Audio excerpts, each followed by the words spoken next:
Hey, good afternoon, everybody. Tom Stewart here. I'm with Liz Trotter. Our guest today is Matt Ricketts. This is Smart Business Moves. Hey, y'all. Hey, Matt. Hey. Is Trying this to the find first this. time we've done this in October? I think it is. Okay. There. Did I just get rid of my echo? Maybe I don't hear an echo, Liz. You're You good. sound good. it was bad on my end. I had to make a little adjustment here. Okay. Matt was asking All if right. we took last week off. Did we take last week off, Liz? Yeah, totally. Kicking back by the beach, hanging out. Oh, it was a busy week, but it was a good week for sure. So, no, Matt, we didn't take the week off, but we did take the week off of Smart Business Moves. But we were working hard last week, I would say. Yeah. That was we had a busy week at Made Central. We're having a lot of growth, man. It's exciting bringing all these new companies on, and it was busy without time. I had to make some team decisions Yeah, without. I'm gonna take next week off. I'm gonna take one week off.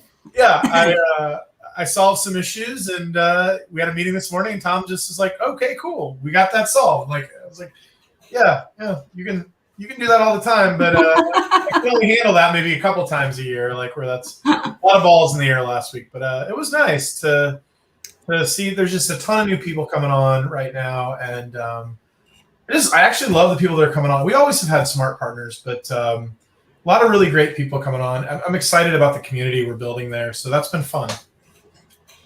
Yeah, we did see a bunch of new people coming into Made Central last week. Did look really fun. Yeah, it was a busy week.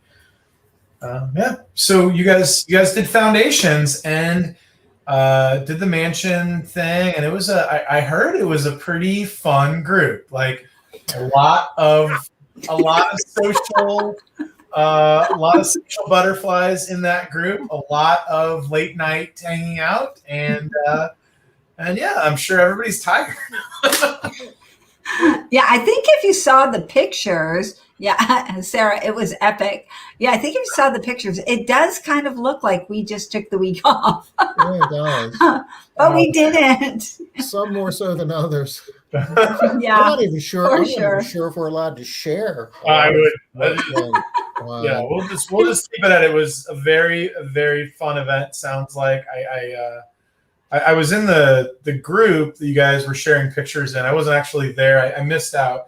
I was going to come. I actually had a plane ticket scheduled. We actually had a back-to-back event that we just weren't able to host due to insurance concerns and some other things. But I was supposed to be there for a couple of days of it, so I felt kind of like I got ripped off a little bit. You know, I got to miss out on all my industry friends, and a couple of nice dinners in Charleston. I'd have been 10 pounds heavier after all the butter and a Charleston seafood dinner.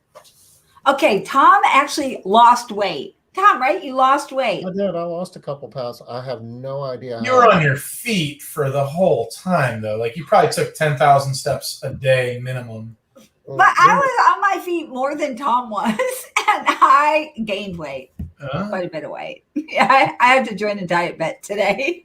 Yeah. Oh, these guys in their toga. Their togas. There was a toga party, huh? Okay. Yeah, they're crazy.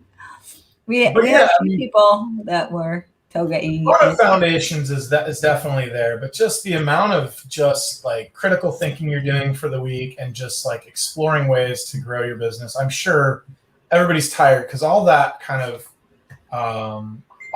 deep thinking can be pretty exhausting. I'm sure you guys are.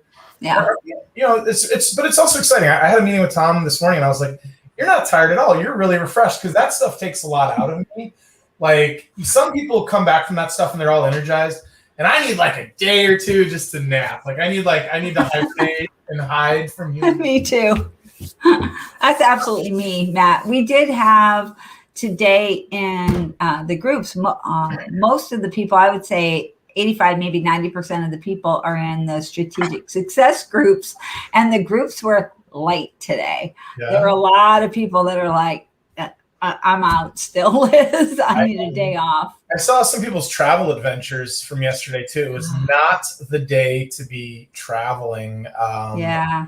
Like So a lot of my airline friends. So part of what people are saying that it's some things and it's nothing, but really what really kind of happened is that the Jacksonville Center, they haven't been allowed to train their replacements during COVID. The FAA has kept extra staffing out of the center, so they're starting to get really thin, and they have mandatory retirement 55 years old to be an air traffic controller. So it's not a job you can do your whole life. It's very stressful. It's very very critical, right? Like to infrastructure. And so it has mandatory retirement age of 55. And so they are just really thin. And that just basically, that Jacksonville Center stretches up all and down, almost all the way to Boston, basically, from Florida all the way into Florida, and then all the way to Georgia to Atlanta Center. So it's a narrow corridor, but a lot of flights go through there. And they were basically down 50% staff that day.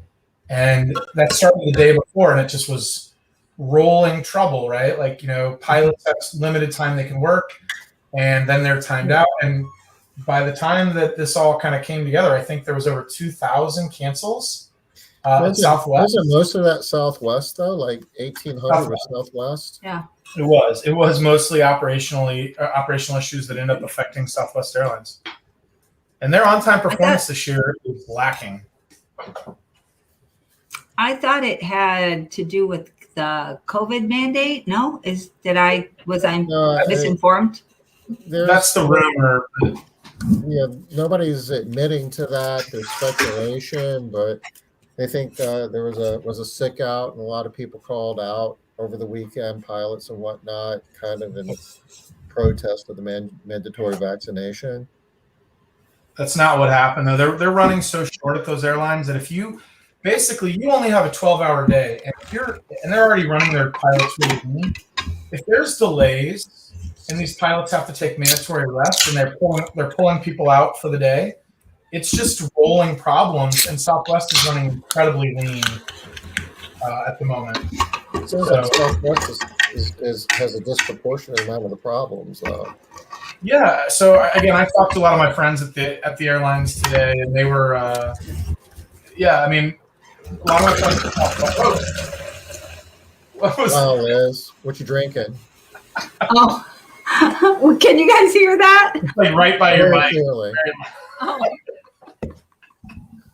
That's weird. It's not even close to my mic. Yeah. Oh, your mic. Well, it is close. It's maybe 2 feet away. Okay, I'll pour quieter. Sorry, guys. I gotta get the rest poured. You have a shotgun mic. It's got like a gain right pointed at that thing, basically. Is it still bad? No, it's all right. All right, good. But yeah, I think that is basically just a sign of what's to come as far as logistical staffing challenges. Everything that we're facing in our industry, it's on the same wavelength.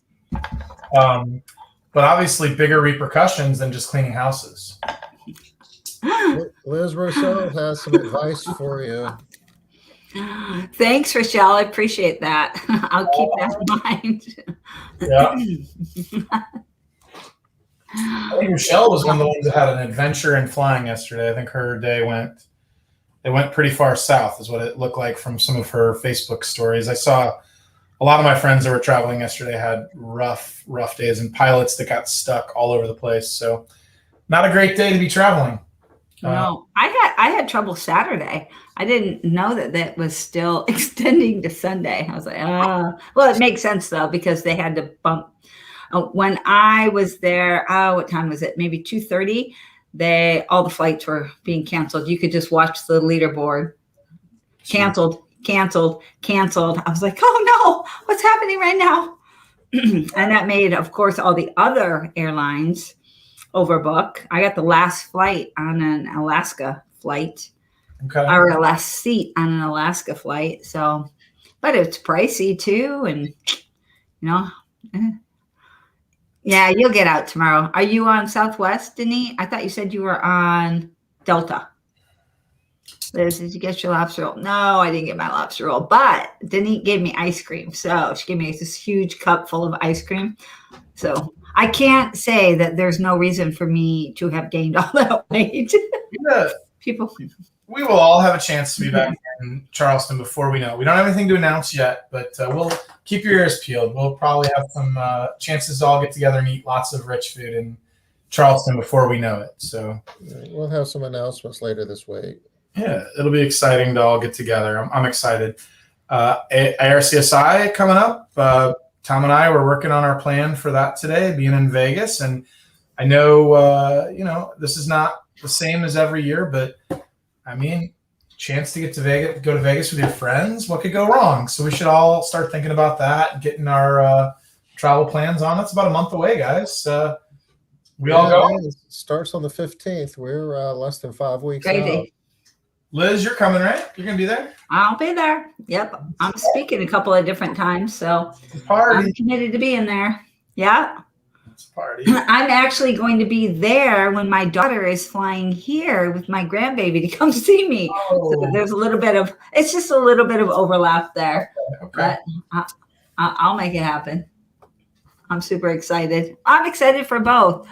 I'm looking forward to who all we're going to see this year. And I think it's going to be, because it's going to be a little bit lighter, probably because of COVID, probably going to have a little bit more opportunity for a more intimate event. So I'm looking forward to that too, getting a chance to talk with more people and maybe do some things that we haven't been able to do in the past.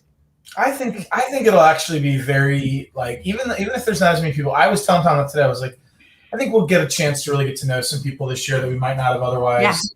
Yeah. It's always so busy for us because we always have speaking parts or things to do. But I think I'm trying to think of the plus side of a smaller event. It's just we're gonna get to have more time, FaceTime with everyone, and I think it'll be a good group of people to make it. So buy your tickets. It's not too late.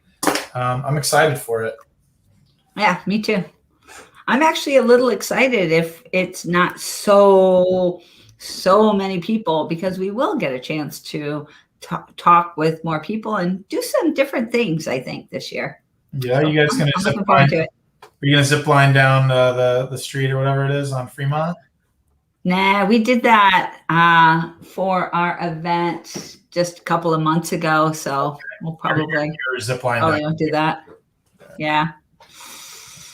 Well, so what are we talking about today? I know we're it's everything holidays.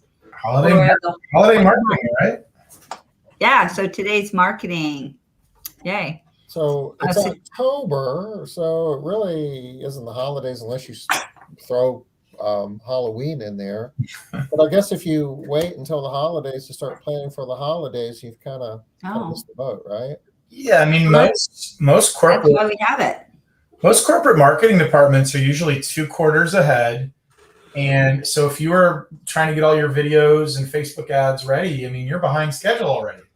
You're already in the 4th quarter. They already had this done in Q2.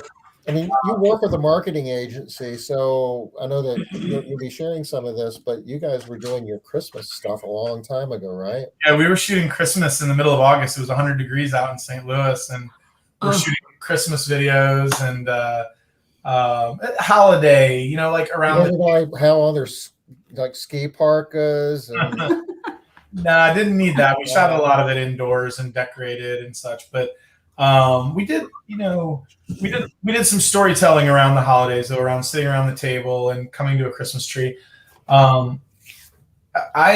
I definitely enjoy those video shoots, but yeah, it takes a lot of preparation, and it's generally something you do about 3 to 6 months ahead of when it needs to be done by, right? Like if you're already waiting for Christmas, you probably still have time to do lots of stuff, but you might not have time to shoot and edit a decent, video engagement for the holiday. So you might have missed the boat on the video. Maybe not, though.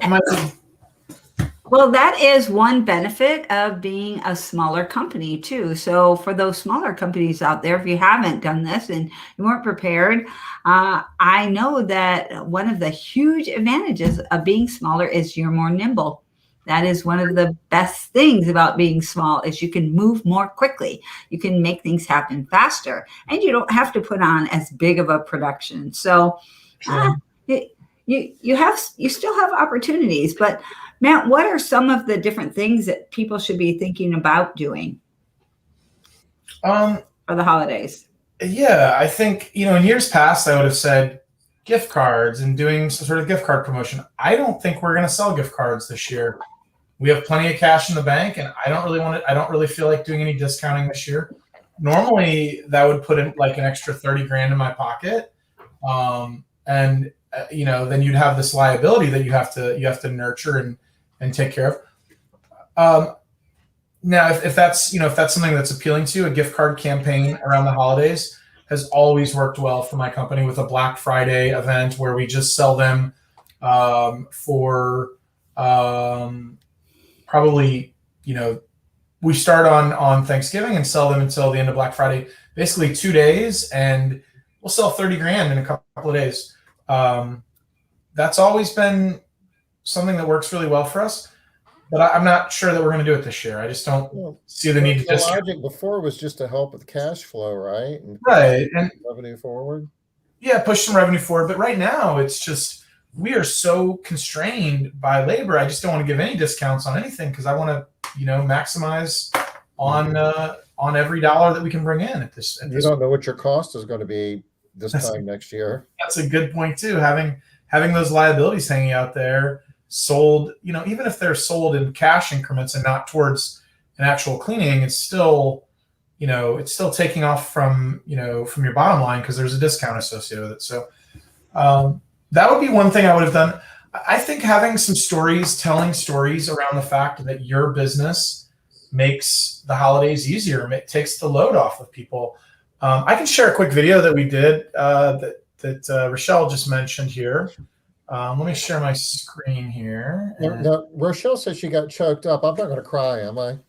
I don't make you cry, Tom. You're not one to cry. No, I've got a soft side. You're not an easy crier though, Tom. I haven't seen you cry. Yeah, but when you get me started, it's all over. That is what Janice said. Yeah, I do. Yeah, remember. The good Grateful Dead concert there at Tears Shed. Yeah. Let's see.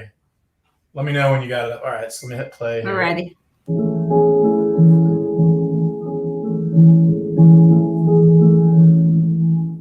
Kids grow up fast, and holidays come and go in the blink of an eye. Don't miss a moment. Focus on enjoying time with your loved ones this year. Be present for your memories.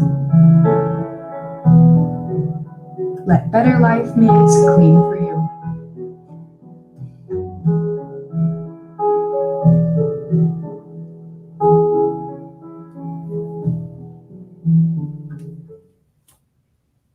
Fancy. That's fancy. Yeah, you don't have to go that fancy. But again, building your messaging around that goes all the way back to like the Jeff Campbell stuff. You guys remember what it is was like life's too, what was it? The weekends aren't made for cleaning. It's the same idea. Oh, yeah. You're selling that their time is valuable and that that's what they should be valuing, and that you can let them buy back their time by hiring you. That's the biggest value that we can add to their lives, I feel like, is that the moments like that are not stressing out over, is the bathroom clean when, grandma comes over, and grandma is a clean freak and is going to judge you for the way you're. I don't know. I mean, that's the way I feel like our biggest value point is just take that stress out of people's lives and let them enjoy those moments without, one more thing on their plate. So I think building messaging around that is what I would say is our biggest value point for the holidays. So that's where I would head. Are you making any changes to your marketing, Matt, based on the COVID situation where we are very labor constrained? We have more business than we can handle already. I have pulled back a little bit on some Google guarantee stuff, because a lot of that tends to be very short term. Like, I need a cleaning tomorrow. I have pulled back from like spending $4,000 a month on that to like maybe $1,000. Like, I've cut back almost 75% on Google guarantee. Yeah, it's a lot. I've cut back on my AdWords a little bit, but on my Facebook, I'm actually spending more. I'm actually running Spanish language ads to hire for employees, and I'm looking at other employment ads for English speakers, obviously, and probably going to make another video for the purpose of hiring to try and get staffed up for the holidays. We're making headway on hiring, but just for reference, I had 37 full-time equivalent technicians prior to COVID. I have 30 technicians right now, but as far as full-time equivalents, it's probably closer to like 25, so it's, I'm still vastly understaffed from where I was. So pulling back on some of your advertising, like Google Guarantee, is that just you don't feel like that you're getting as good a return off of that as you are your Facebook? It's just that the kind of work that they're looking for is not right. They're not looking for long-term work. They're looking for a lot of one-time work. And I'm only looking to sell recurring cleaning right now. We're 95% as far as revenue. If I were to look at my revenue split, it's 95% recurring and 5% one-time, like one-time only work. They do nothing more with us other than a one-time clean. We're just. Do you believe Facebook gets more recurring cleanings? I think it's better for branding. I think it's cheaper. It's cheaper eyeballs. So for me to get a click to my website off of Facebook is 65 cents. Once I've got that click, I can remarket to them. They're in my remarketing funnel for even cheaper. So yeah, I mean, a click on Google can cost me $10. So I mean, it's almost a 20 to 1. It's not quite, like 15 to 1 is probably closer to the number of the cost, the number of leads I get per dollar.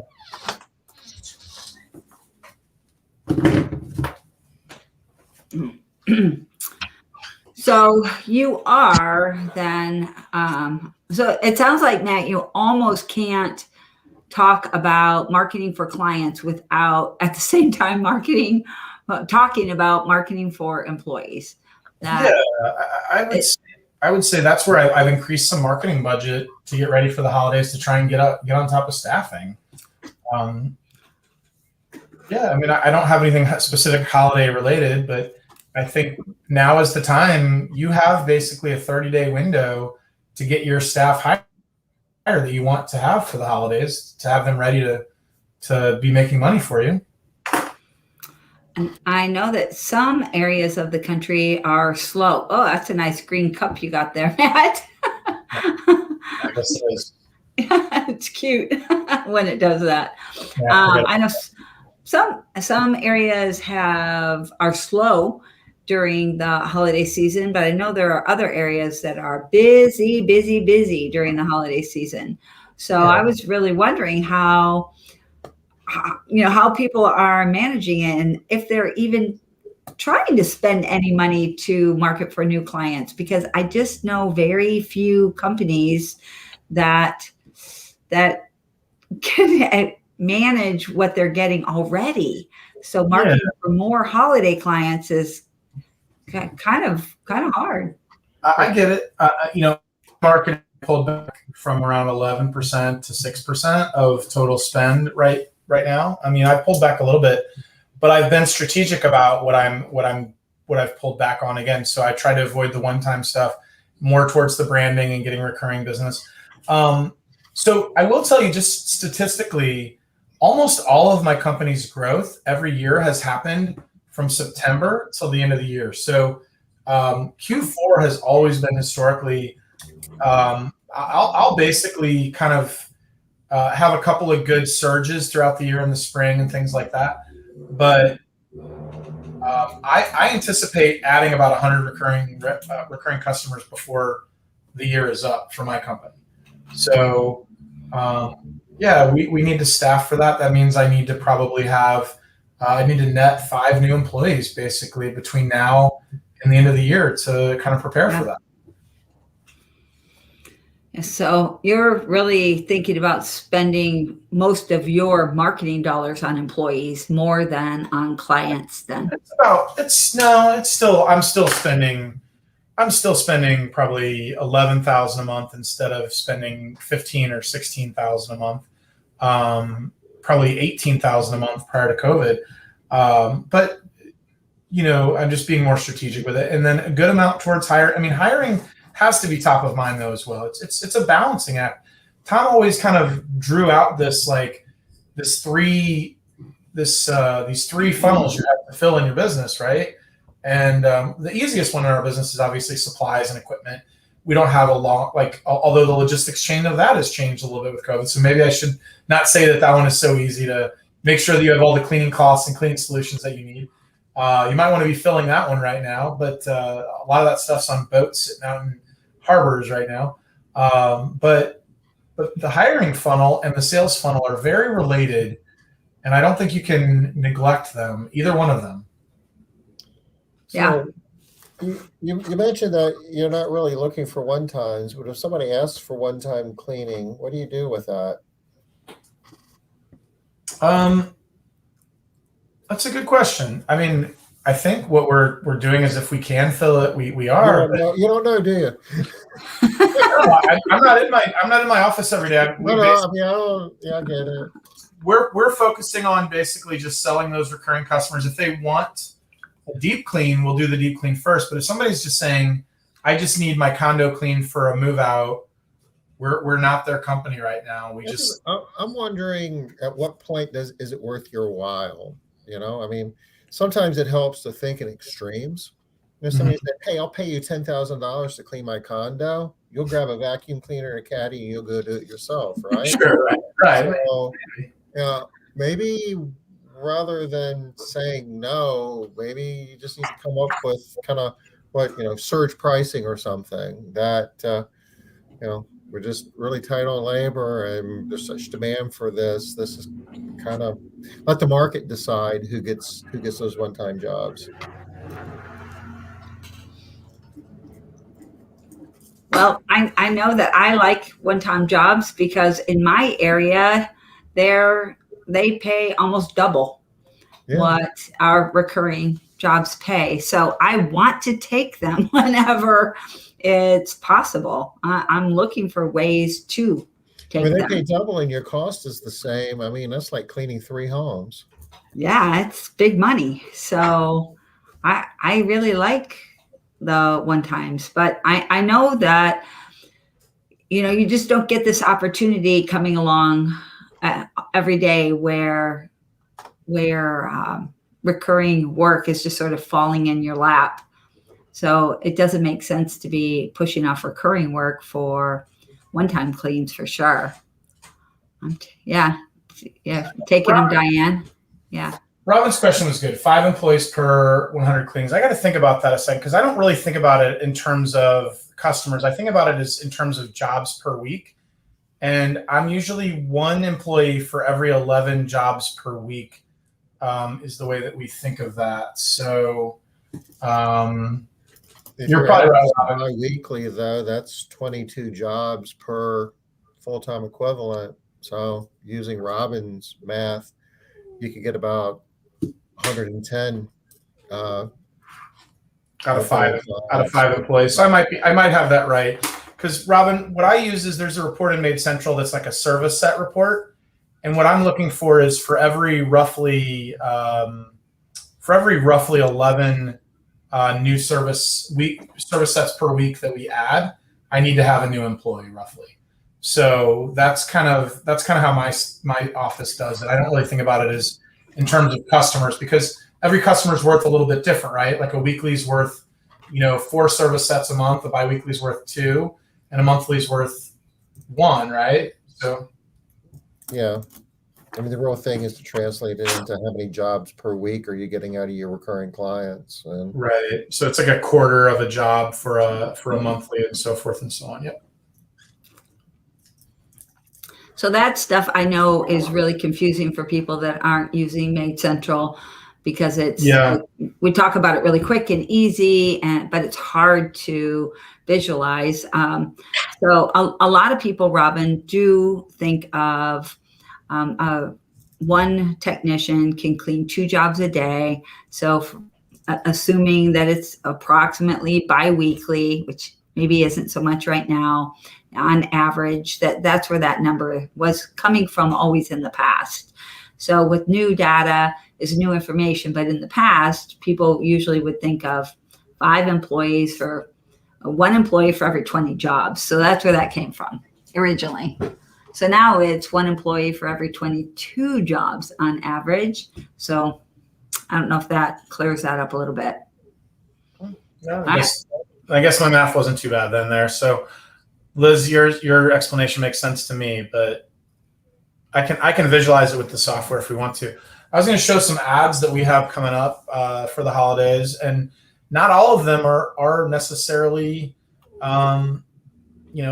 based on just the holiday messaging only. Obviously, that video we have coming up, but I can show some mock-ups and things of what we're doing. If it'll go to the screens here. So I'm doing very video heavy for this next quarter. So this is the first one is COVID messaging still. Messaging about the fact that you're going to be in your home more this upcoming the months get colder.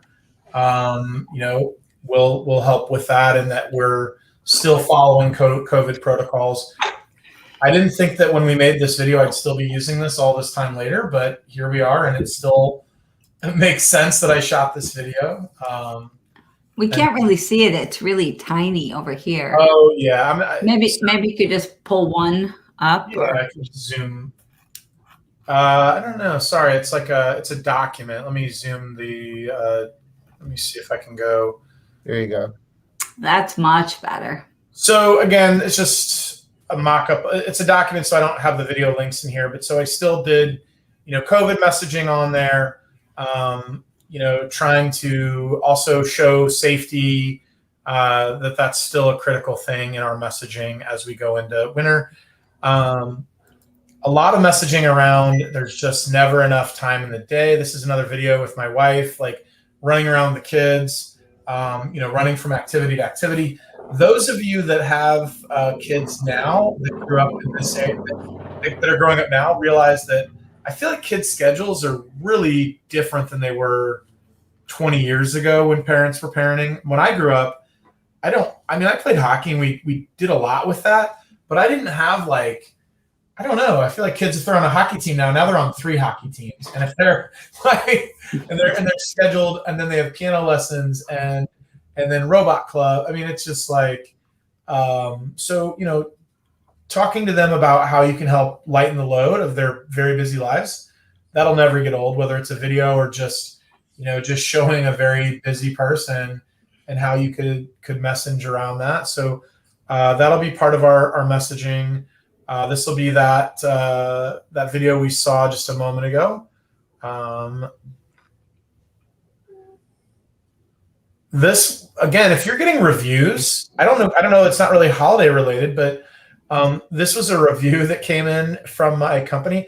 So those of you that are using MaidCentral, you know that MaidCentral does surveys, right? This came in as a survey originally. Then this customer copied that survey and took it to Google through MaidCentral's ability to kind of link out to Google reviews. And what magical wizardry did you use to make my apartment smell like happiness and rainbows? I didn't think it was possible for my apartment to smell this clean. It's like I have new hope in life. Thank you, Maggie.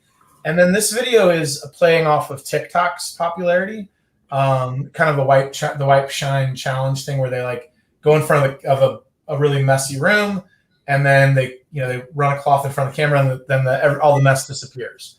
So I'd say looking at trends that are popular now on TikTok and seeing how you can leverage those is still critical. And a lot of the stuff on TikTok is just gets repeated over and over for months. So you think that the trend is going to die, but it just keeps getting recycled as people put their own spin on it.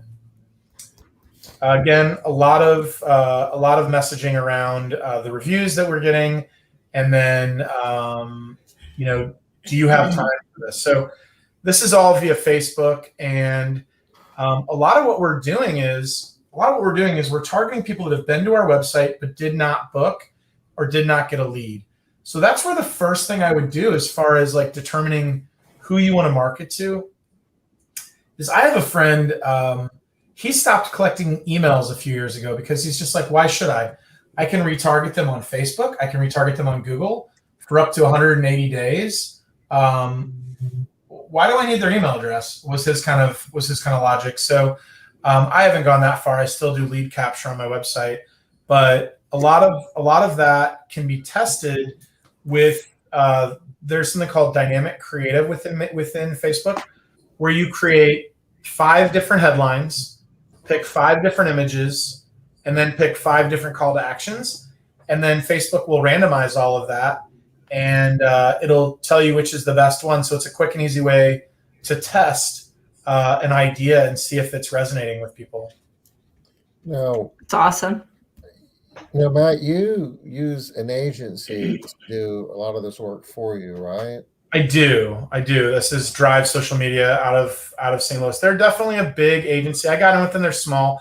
I'd recommend people to use an agency. I would say find somebody local and that is, wanting to get started. They're technically savvy. You don't want to just hire your kid brother, but I came in with them early, and I was one of their first customers, and they've really treated me well as they've grown into this big company that is selling to Fortune 500 companies and things like that. So it's I would say build a partnership with a local company. Maybe you'll get lucky and they'll take off and help you grow as they get really good too. And it's not a permanent decision. You can try out other agencies. And, price wise, I would expect to spend anywhere from $1,000 to $2,500 a month on a marketing agency to be building out all of your content, doing your analytics. They create my videos for me, all of that for about $2,100 a month. It sounds like a lot of money, but if you stack a few extra recurring customers on your schedule that you wouldn't have without that, then you've already paid for it. Yeah, I don't even ever second guess that money. It's a good investment for my business. It always has been. Now, you've been using an agency for a while, but do you believe that, I guess, just the complexity of digital marketing and the tools, I mean, does it make more sense for people to use an agency today as opposed to trying to do it themselves, as opposed to, say, half a dozen years ago? I mean, there's tools that if you're technically savvy that you could learn to do it yourself, but it just changes so fast that I would recommend just make the investment and you won't look back, because if they're doing their job, they should be putting in more money. I say this to people all the time, and you and I talk about this. It's not what you spend, it's what you keep, right? It's, it is exactly the conversation I have with people all the time when this is too expensive on anything. I'm like, well, what is it you could earn back from doing this activity? And if the activity would pay for itself, why are you worried what it costs? It's an investment. And again, I know that's hard to justify when we're all small and we're bootstrapping our businesses. I get it. But the second you can afford to take some of this stuff off your plate and have a company do it for you, I would. It's very time consuming, and it takes a lot of just eye for detail to do properly. And you're not going to do it as well as a firm that lives in this space. I don't think so. No, unless you're just good at so many things. You've got to be good at creating the content, right? Like making graphic designs.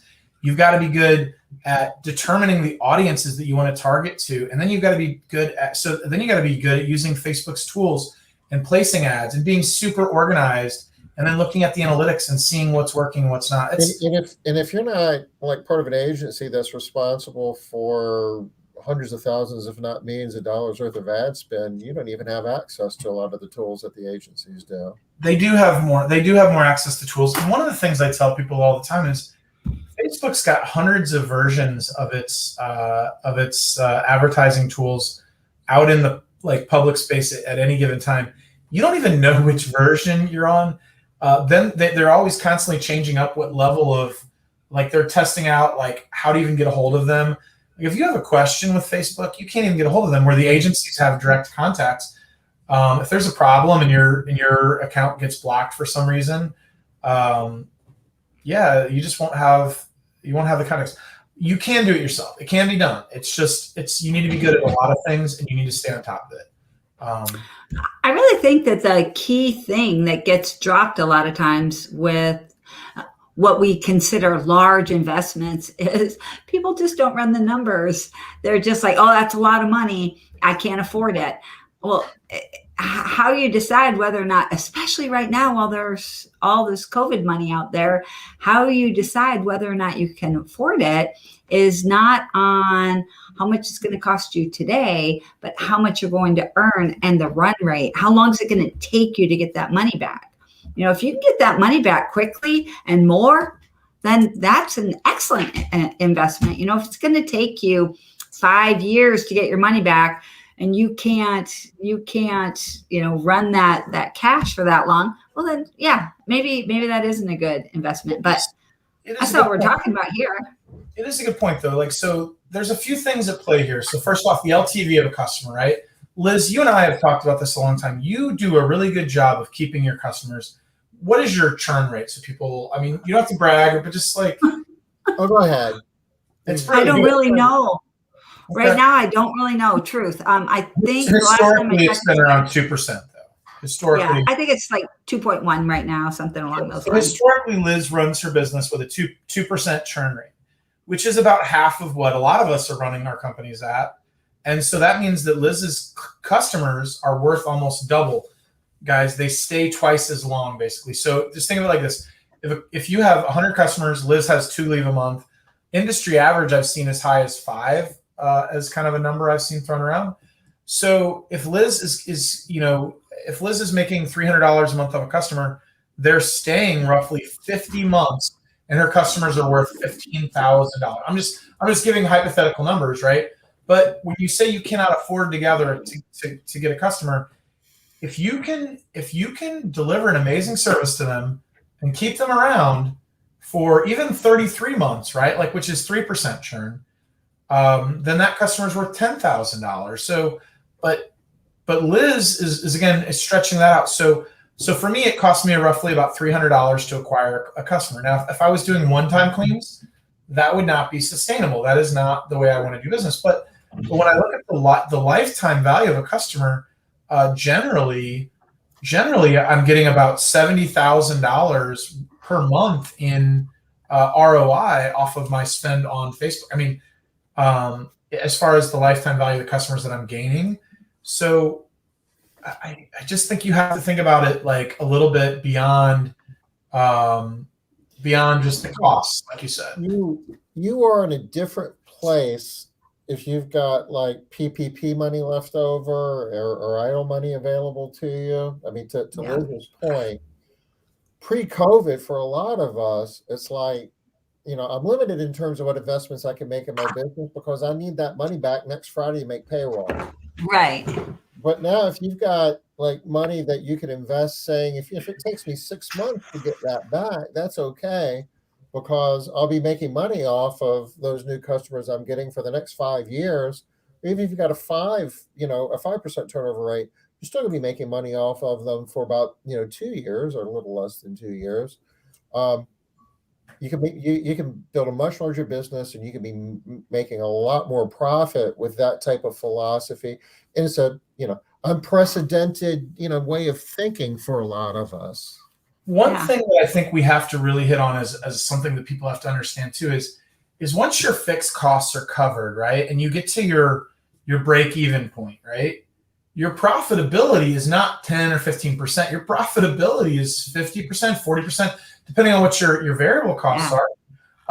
So getting bigger is oftentimes much more profitable. So I guess I don't want to belabor that too much, but so here's a number that's in my business that I have to hit every month. My break-even point with my salary baked in is $150,000 a month. I have to hit that, or I'm not or my salary basically is not baked in. I'm basically, drawing off, cash from my business if I don't hit that. I'm using this just for illustrative because I know these numbers, but every dollar above that is like 45% profit. It's not like everyone always says, oh, my business is 12% profitable. That's awesome. Great. But like the real trick is get past your fixed costs. So make these investments to grow your business, and the additional profits are immense. I've had months where I'm embarrassed to admit how much profitability we had. Like, it's so much money that I'm like embarrassed. I don't want to like say it, but it's because we did like we did like $220 a month or something one month. And my fixed costs were right around that number where my salary was baked in at 150. So every dollar above that, 45 cents on that was mine. And again, that's the kind of thinking that I think you need to be thinking about right now, is not thinking about cost, but it's about figuring out like educating yourself as to what your break even is, what it would mean if you made these strategic investments in your business. And am I way over their heads there? Does this make sense? Am I talking? We spent a month talking about this in January. Okay, I just want to make sure that wasn't such a like ethereal concept that people were going to be lost on that. But it's a strange concept, because you think your profitability is linear, but it's not. Your profitability is not linear. The idea is to know what your break-even number is and to get there as soon as you can in the month, and then all in the year, as soon as you can in the year. Well, I think it's monthly, on a month basis, because your month, it does change. Yeah, your P&L basically. Typically, we do our books on a month-to-month basis, and as soon as you cover all your fixed costs in a month, then all your gross profit's net profit, and that gets to be fun when you cover your fixed costs. Those are my best months, when we have like some month where it's like these next months coming up is, but it also gets lean when you're not hitting your break-even point. That means you can't take the salary that you desire and that you have set up in your head as to what I would like to make. So I think really some financial education, I know this is a marketing exercise, but well, hold on. Before we move on to that, let's just talk about, before we move on to the employee advertising strategy, Robin, we will get you. We still got 15 minutes. So, but I do want to point out one thing that we haven't hit on, and that is Matt started talking about it a little bit, but then we got a little off, is that now what a lot of people are finding is that we're not getting the client churn that we've had in the past. That everybody pretty much is doing a much better job of keeping their customers, because the customers can't go anywhere. The prices are just as high at the company down the street. And what? Tina. There is no alternative. They're going to fire you because where are they going to go? Every place is more expensive, and every place else isn't accepting jobs either. So, you know what? Our Tina needs to use that acronym too, Tom. We should tell her that. So, Matt, you're right. We're talking marketing, but this is really important, because you can't really advertise responsibly unless you understand the economics behind it. Yeah. And a lot of times, especially now in 2021, that I think that we're leaving money on the table by not investing more in our businesses. It's like, well, gee, I can't afford that. Well, maybe you couldn't afford it pre-COVID, but this is a different dynamic now. Yeah. And just how we're thinking is not the same, which is why I really wanted to talk about, what does marketing look like now for customers? We're spending less on marketing for customers and more on marketing for employees, which gets us to this, the question that Robin has here too. But things are just different. If we're doing things the same way we've done them before, things just aren't working well that way, because times are different. And now is like a once in a lifetime opportunity to increase your rates and have them stick. So there's a lot of different ways of looking at this, but I would argue that, you can afford to market more than maybe what you would think and raise your rate along with that, knowing that maybe your close rate won't be as high. But it gets to Matt's point about getting that break even point sooner. Once you cover your cost on the job, every additional dollar you're building is dollars that go right to the bottom line. All right. So go ahead, Matt. Oh, I was just saying, I'll get a video up to share one of our strategies for hiring. Once you go ahead, speak your point, though. So I'll get that ready for. Okay, well, while you're pulling that up, I was just going to say, I see we have a lot of people from Strategic Success in here. And you guys, that's why we make you track break even every single month, right? So I know a lot of you get stressed out. We haven't been at break even. So the soonest you can get there in the year, awesome. But the reason why we track it every single month is because it changes, right? We have to get there. So that we can start seeing when our money is just going to start rolling in. So for those of you that haven't been tracking that as well as you should have been, jump on that. All right, go ahead, Matt. What you got? Yeah, so this is an example of a Spanish language ad that I'm targeting. Spanish language speakers in St. Louis. It's not a huge market, but skewing. You can't do a lot like legally when you're doing ads to employment. I'm not even sure you can do gender still, so I can still skew female, but you can't pick ages. You can't, there's a lot of things you can't do, but I'm targeting Spanish language speakers in my area. And that's really all the filter that I really have on this. So asking them if they're looking for a better career. This should really be 17 an hour now. I need to talk to my agency because we just October 1st went up to a base pay of 17. Talking about things like, paid time off. And then what we're doing is just driving it through a video where we've got. Es una de las compañías más pagadas. También tienen tiempo completo para trabajar. Y una cosa que a mí me gusta es de que son flexibles para trabajar. So you get the idea. So there have a voiceover over some B-roll, kind of just talking about your job. Oops. So you get the idea. So there have a voiceover over. Sorry, I've got Facebook open here. Kind of just talking about your job. Oops. So you get the idea. So there. Sorry, voiceover over. Sorry, I've got Facebook open here. Kind of just talking about your job. Sorry. Got it. Finally figured it out. I was like, what tab was that open in? The same tab I was just using when I closed that video down. So the idea is, though, I wanted to show you on where that went to, but it just goes to a lead capture form. Here's the deal with hiring Spanish language employees, at least in my market, is that you're not going to get them to fill out a full application. You're going to get the lead capture, and then we're going to text message back and forth with them and try and get them to come in the office and meet our bilingual operations manager and get them to feel comfortable with the job. So we want to make the initial barrier to connecting with them very low. Just their name and their mobile number, and we're going to start the conversation from there. Very simple, basically. Very low friction. All right. So I had one more question about the advertising, holiday advertising.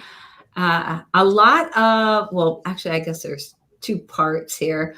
A lot of people are talking about how there are so many people at home now that a lot of our clients are at home. So how is the marketing message changing because of that? I mean, in the past, we've always had pretty good success with the message of, let us save you time. But now time is less a concern for people because they're in their homes. A lot fewer people are working as many hours. So is there any change to the marketing message over the holidays because of that? That's the first thing. And then the second thing is, have you heard or done anything, Matt, with everybody's talking about how Christmas is going to also be very, very different this year. You're not going to be getting all of the stuff. Everything's, off the coast there. So is that changing anything?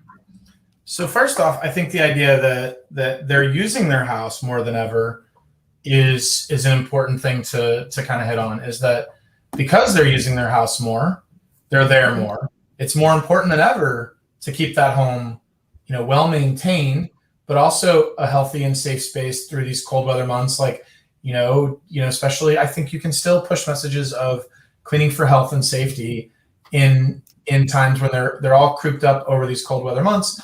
So, I think that you have to be some sensitivity that some people are kind of, might object to, like a lot of COVID messaging, but I think you can still message around health and safety, and that doesn't become a hot potato, I don't believe. And then obviously just all the wear and tear that's going on in their homes, just being there all the time. It's incredible. It's more critical than ever to keep their homes beautiful and they're worth more than ever, right? They're 30% more than last year. And I guess your other point, though, is in terms of, you're hearing that merchandise is going to be in short supply and people's gifts aren't going to get here, before Christmas, which means here's a gift certificate for house cleaning services might be a more attractive gift, because at least that's something that they could do and have in place before Christmas. Yeah, even without having to do any discounting, we might actually sell. Yeah. We might actually sell some packages. I have seen some people do some beautiful things around gift baskets and packages and experiences. I don't remember who did it really well. Now, that's a lot of work to do, but somebody put together these packages with like cleaning and spa and a bottle of wine and and they would basically. They worked with the local place that put together Debbie Cardone do some of that in a meaningful way. Yeah, and then you don't have to do the baskets. Basically, you give all the information, you give all the stuff to a company that does all the baskets and does all the deliveries, and they do all the logistics for you. And it costs you a little bit of something to have them do that work. But you said Debbie does that. Is that who you saw did it? Yeah, she used to. Yeah. Okay. Yeah, I have done it before, but only on a small scale, like 10 at a time, of like some sort of luxury basket. She would have packages that had commas and zeros in them, buy a year's worth of house cleaning. Yep, that's the way I would do mine. If I would do like 10 packages, and they would be very high ticket packages, typically for the whole year, starting around $2,500. And no set, like it would just be $2,500. If you're we wouldn't set a whole year's worth. Stuck on a cargo container or off the coast of Los Angeles, gift certificate for house cleaning might be more valuable this year. Yeah. I'm waiting on a receiver for the speaker system for my basement. It probably won't be here till January. I ordered it months ago. A Sonos receiver to make my speakers, on the outside of my house that I put on work, and I won't see that forever, and it's fine. It's already past the fall's kind of coming to a close. All the outside time will be over by the time they get here. But you're getting your house cleaned every week, right? I am. It's true. Well, we are right at the top of the hour. So any last thoughts, Matt, to wrap this up? I think, just get ahead of it now. Start thinking through your strategy, what you want your strategy to be, how many customers you think you can gain, and what resources you need to apply to that, whether it's, to the marketing side and then also the logistics side to deliver on the cleaning you need to do. It's all related. And so just put together a plan now. My other piece of advice is think of marketing quarterly. Sit down once a month and do a quarterly plan on your marketing. And so you're a little bit behind the ball. What's that? Once a month or once a quarter? I think doing a strategic plan once a quarter is plenty for marketing. Right. I'm sorry if I said monthly. You still once a month? Yeah, do it yeah. Anyway, we know what you meant. All right. So just to go along with what Matt is saying, that right now, while you're trying to figure out what you're going to do for Thanksgiving, Christmas, New Year's, also be planning as soon as you can next year, because really a little bit behind the gun here, right? So we want to be doing next year's plan now too. Sign up with Dan at one click today. Yay. Awesome. Yeah. We do love Dan. Good job, Michelle. Good luck with that. I think you'll long term it's a good investment to make sure people are finding you online. Okay, guys. Just gonna go ahead, Mike. Tom. No, I'm good. Okay, well, we're done for today. Yeah, I believe so. Yeah. We'll be back Wednesday, 5 o'clock Eastern. See you in a couple of days. Bye-bye. Bye. Bye, y'all.